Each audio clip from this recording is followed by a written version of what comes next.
Hello and welcome back to the channel, everybody. Apologise for the very boring background. Obviously, I've just redone the office. If you know, you know, causing issues on the internet again because of my paint colour choices. But I feel like I need to do a brain dump. And I just feel like there are so many things going through my mind that I just want to get out. Hopefully, some of them will be relatable. Hopefully, some of them will be useful. Or even if it's just nice to sit and listen to someone yap on about lots of different things, get a cup of tea, get comfortable, put this on the background, do whatever, and we can just have a nice little chat. So, speaking of the office, I've painted my office, I put it on TikTok again, and people are pissed off because I said that it's pink, and it may not look pink on the camera, but in real life it's pink. And basically, people get upset by it, and people are like, it's actually kind of funny because they say, is the pink in the room with us? Or is this how you find out you're colorblind? Blah, blah, blah, blah, blah. It's kind of entertaining, but also I get so much engagement and so many comments from people when they are telling me that I'm wrong, or when I've irritated people, or the engagement is so high when it's negative. So that painting video is now on about 600,000 views, and all of the other videos around it are on like tens of thousands of views. Like, my page is doing really well off the back of this content, but the content doesn't mean anything. Like, it's not helpful for me to have painted my office for anyone. It's not important. It's not, I just post it because it's something that I'm doing and it's kind of entertaining and it's interesting to see what people say. But it's sort of disheartening that the content that does really well is negative content, and it's content that people have an issue with. And I find that quite challenging when I try and put out, obviously, all the content that I do is mental health related. It's helpful things that I think people could learn from, or that people could maybe relate to. And I feel like that content, some of it does really well, but a lot of the time it just stays at a pretty even level, which, I'm very proud of the community that we have on TikTok and that we have built, and all the people in the comments that support each other and that support me. I think it's fantastic. But it is disheartening that there's so much more engagement when it's very trivial things. And I just think if there was a video about me talking about overdosing or depression or OCD or anxiety that got hundreds and hundreds of thousands of views, that's actually helpful, and that feels like it's worthwhile. I want all of the content that I put out to feel worthwhile. And it frustrates me that the content that does well is people being irritated and it's negative stuff, and that some of the comments aren't very nice. And I know I'm putting the content out there, but it is disheartening as to the response that I'm getting, which frustrates me a little bit. And I think that's part of it's feeding into the mindset that I have at the moment, that I'm not really doing enough in terms of the content or in terms of work. And I actually woke up this morning and the first thing I thought was, I'm not doing enough. I'm failing at the work that I am doing. There's so much more that I could be doing, and I'm not trying hard enough. And I had this overwhelm of thought first thing this morning. As soon as I opened my eyes, pretty much, it was just really quite intense. So I spent a lot of the morning making lists and making notes of everything that I could do to make myself feel better and put more structure in and make sure that I felt like I was doing enough. And I know it's all subjective, and what I do to some people would be barely anything, and what I do to some people would be loads. It is all subjective, but I want to feel fulfilled within myself about the things that I'm doing. So if I'm not feeling fulfilled, then I want to change that.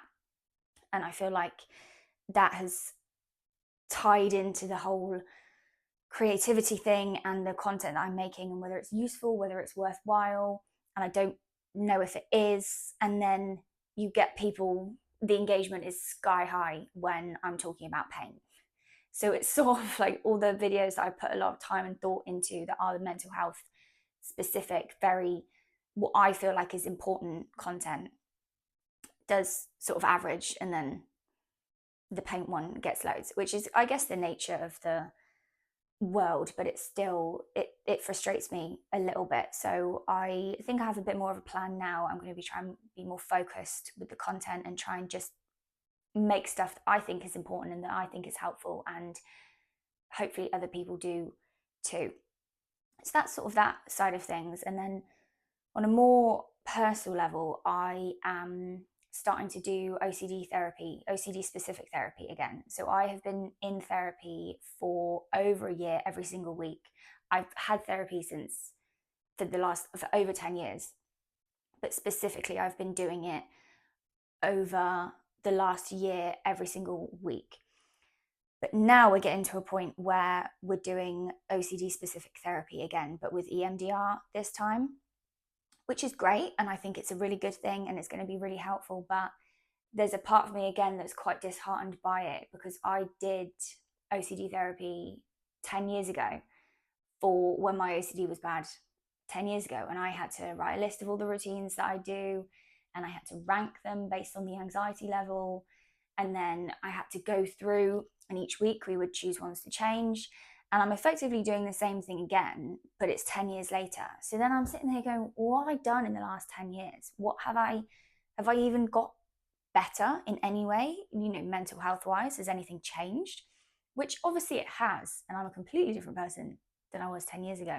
But I feel like I'm doing the same thing again. And that again is disheartening, because I'm like, well, why am I doing it again? Why do I have to again make lists of all of my routines and go through them all and try and stop them, which I do because it's a very, very all consuming condition and I want to make it better.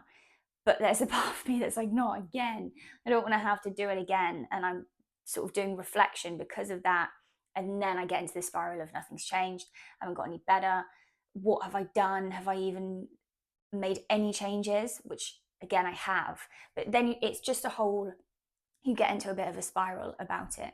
So that's been, and also it's a lot of energy and it's a lot of effort to change routines and to stop doing things and to mix up the routines that you do. It takes a lot of energy and a lot of capacity, which I feel like I have, but there's only so much capacity spare that I have, and you do need a lot of spare capacity. So I'm a little bit intimidated by the amount of effort and the amount of work that I'm going to have to do to try and stop that, on top of all of the other things like just work and living and keeping up relationships and all that kind of stuff. It all just feels like a lot, and I think that is also contributing to this sort of claustrophobic feeling that I get. I often use the word claustrophobic as a way to describe how I feel. I either feel claustrophobic in my head, when your thoughts get too loud and you feel like you just feel claustrophobic and you feel trapped and you feel like everything is sort of here, and it's quite an overwhelming feeling. So I'm feeling quite claustrophobic in my head at the moment, and I feel like there are lots of different things which are overwhelming, and that is sort of translating into me feeling claustrophobic in my space and in my environment, because I am now getting quite strong urges to either run away to leave the country or just to escape in some way. I feel like I need to escape in some way, but I don't know where to and I don't know how, and I don't know whether it's a metaphorical escape or a physical escape that I need. So all of that does just feel quite claustrophobic, and like I need to get out, but where? I need to get out of my head, but where? Because you're always in it. You are always here. You're never not in your mind. But I feel like I need to get out of my mind. And that feels very overwhelming and it feels quite all consuming, especially because I live by myself. I am self-employed sort of predominantly. So a lot of the time I am at the house by myself and I'm working at the house by myself. So again, that you tend to get into a state of isolation as well, because you're in your head so much of the time. And a lot of the work that I do is based on my own mind and my own thoughts, and it's very creative and it's very, I have to be in my head a lot of the time, and I don't get a lot of social breaks or social interaction. I have to really make sure I schedule those in. I need to schedule in human contact because otherwise I don't really get any. So this whole claustrophobic, isolated, overwhelming, sort of impending, trapped feeling, I think there are lots of different factors that contribute to that. But I'd say that's my overall, like if I had to describe it in one way, that's my overall mood or overall state at the moment. And then when you get all the people getting aggy on TikTok and the having to do this same therapy 10 years later. And I feel like that's quite isolating and quite alone in that. So it all feels very like that, really, like quite a lot of heavy things at the moment. And also the mole that I had removed as well. I don't think I've spoken about on here briefly. I had a mole that looked not right, so I went to the GP and they referred me to a specialist, and then the specialist wanted to remove it and test it. So I got it removed, got it tested. It's all fine. But the process of that was very stressful. I obviously have OCD. I'm a very anxious person, so I was very anxious by it. I was very preoccupied by it. But then I got the kind of all clear results, which is a good thing. But there was part of me that felt disappointed by that, as bizarre as that sounds, because if I have something physical to worry about, that makes me feel better, because a lot of the things that I worry about are made up because it's OCD related stuff. It's completely irrational, doesn't really exist. So when I have an actual anxiety in the real world to worry about, that's almost comforting. And if it's something in the real world to worry about, it also will have a plan in place. So the whole mole thing, there was a plan, there was a step-by-step plan. If it was good, it was fine. If it was bad, there's still a plan. When you're worrying about irrational things that don't exist, there is no plan. There's no step-by-step instruction of do this and it will make you feel better. So you kind of feel like you're free falling with the things that you're anxious about. So I actually find comfort in real life worries. So I had the real life worry, and then that got taken away, which is a good thing. But then it left a bit of a hole and a bit of a, oh, now I have to go back to just worrying about the irrational things, which made me a little bit sad. So it's good news that made me sad. And again, that just makes me feel like I'm like stupid and just the most bizarre. Who gets good news and feels sad about it? That was quite I've always had that, but that's a difficult thing to try and wrap your head around. So that again is also quite an isolating, difficult thing to understand. And I think that has added to the sort of impending claustrophobia that I have been experiencing. And then also something which I found quite interesting is one of my friends, Tori, who she does online bar and yoga classes, and she actually does some in person as well. She has a wonderful Instagram, which I would recommend you follow. And she was speaking about this list that she'd found, which was basically illnesses and their causes, but like a woo-woo kind of, which I love woo-woo kind of stuff. But it was what causes certain illnesses or ailments that are kind of a mental state. So I had a look through this list because I found it fascinating. And what was really, really interesting was all of the things that I struggle with are related to self-worth and your opinion of yourself, basically. And having a low opinion of yourself causes a certain number of things. And it seemed that a lot of the things that I struggle with are a cause of that. And I just found that fascinating that it was all sort of lined up. And I think that's kind of a running theme anyway. And like even in this video, I'm talking about not doing enough work or not making enough content or it not being right. So obviously there's an element of that anyway. But then in the same breath, I also saw something online of, if you struggle with the way that you speak to yourself, like when you're looking in the mirror and you criticize yourself, put a picture of you as a baby or as a child, so that you see that picture when you go to say something negative. It's like you're speaking to them because they are you've just grown up a little bit.